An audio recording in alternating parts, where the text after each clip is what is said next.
আমার লাস্ট ভিডিওতে দুটো স্টকের রিকোয়েস্ট এসেছিলো, একটা সামিউল দাদা করেছিল ক্রাইজ্যাকের জন্য আর একটা পিনাকি দাদা করেছিল ম্যাক্স হেলথ কেয়ারের জন্য। আজকে এই ভিডিওতে আমরা দুটো স্টক নিয়ে কথা বলবো, একটু তাড়াতাড়ি বলবো যাতে একটা ভিডিওতে দুটো স্টক কভার করা যায়।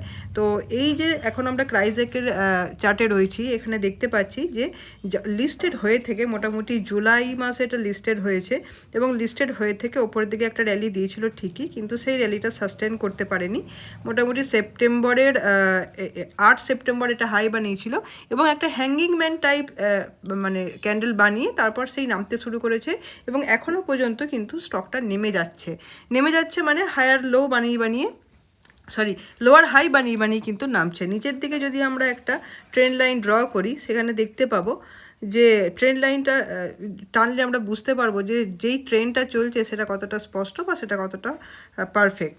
দেখো এখানে একটা আমি ট্রেন্ড লাইন ড্র করলাম এবং দেখতে পাচ্ছি যে এই ট্রেন্ড লাইনকে রেসপেক্ট দিয়ে কিন্তু প্রাইস বারবার নেমেছে এবং মোটামুটি এরকম একটা ট্রেন্ড লাইন ড্র করা যেতে পারে। এটাকে আরও অ্যাডজাস্ট করলে এরকমভাবে দাঁড়ায়। তো তোমরা তোমাদের সুবিধা মতো ট্রেন্ড লাইন ড্র করে নেবে। ওপর দিকে প্রাইস অ্যাকশনটা নিলেও হবে, আবার এই যে এটা টেনেছি এটাও কিন্তু একটা স্ট্রং ট্রেন্ড লাইন হিসেবে কিন্তু বিবেচনা করা যায়। নিচের দিকে যদি একটা হরাইজন্টাল লাইন আমরা টানি, মোটামুটি এই লেভেলটা 275-এর যেই জোনটা রয়েছে এর নিচে কিন্তু প্রাইস খুব বেশি গিয়ে টিকছে না, মানে নিচের থেকে একটা বাইং সাথে সাথে চলে আসছে। ওপরের দিকেও যেমন যেতে পারছে না, নিচের দিকেও কিন্তু 275-এর নিচে নামলে একটা সাথে সাথে বাইং চলে আসছে এবং এই যে একটা ন্যারো জোন তৈরি করেছে না, একটা ট্রায়াঙ্গেল আমরা দেখতে পাচ্ছি চোখের সামনে।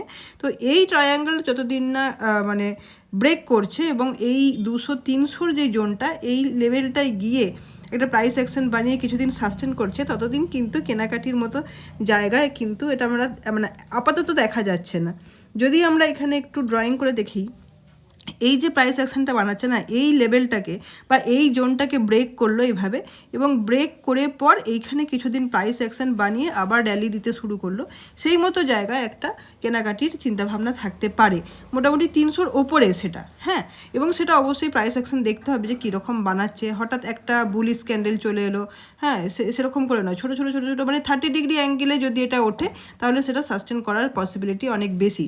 এবার যদি হট করে একটা বড় ক্যান্ডেল বানিয়ে নিল, হ্যাঁ দুদিন কি 3 দিন, এবং তারপর থেকে দেখা যায় যে যেরকমটা এইখানে হয়েছিল, এই জায়গাটা হয়েছিল 2-3 দিন ধরে বড় ক্যান্ডেল বানালো এবং তারপর আবার সেই ন্যারো জোনে ঢুকে গেল বা ওই মানে বিয়ারিশ জোনে ঢুকে গেল। তো এই হচ্ছে ব্যাপার ক্রাইজ্যাকের। হ্যাঁ, সামিউল দাদা দেখেছি যে নতুন স্টক নিয়ে কথা বলতে পছন্দ করে, এটা একদমই নতুন লিস্টেড স্টক।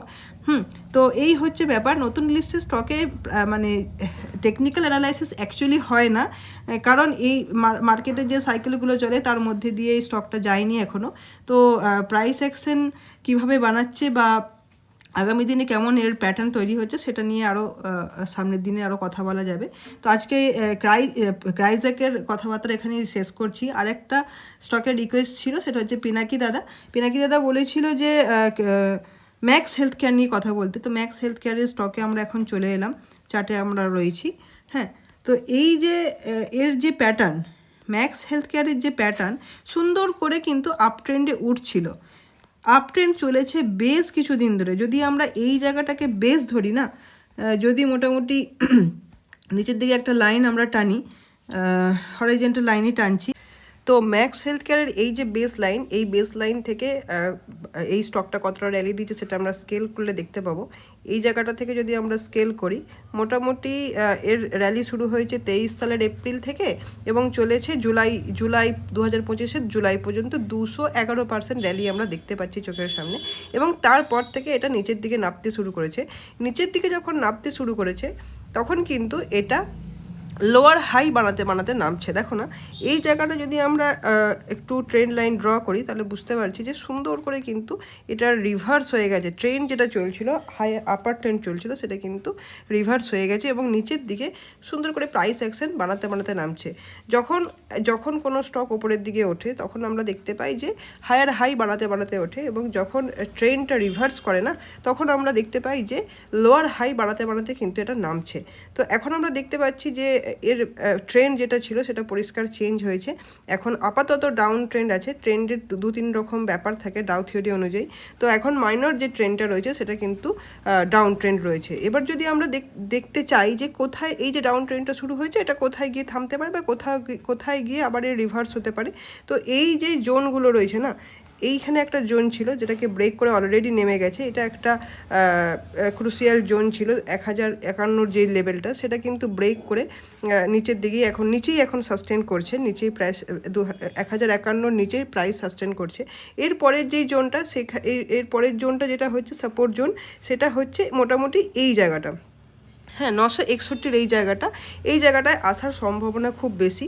হ্যাঁ, তো এই জায়গাটায় এসে পর আবার একটু সাপোর্ট নেবার চেষ্টা করবে স্টকটা। তারপরে হয়তো রিভার্স যদি দেয়, যদি ট্রেন্ড আবার উপর দিকে ওঠার চেষ্টা করে, সেক্ষেত্রে প্রাইস অ্যাকশন কেমন বানাচ্ছে দেখতে হবে। এবং আগামী দিনে কী ঘটছে সেটা প্রাইস অ্যাকশনই অবশ্যই বলে দেবে।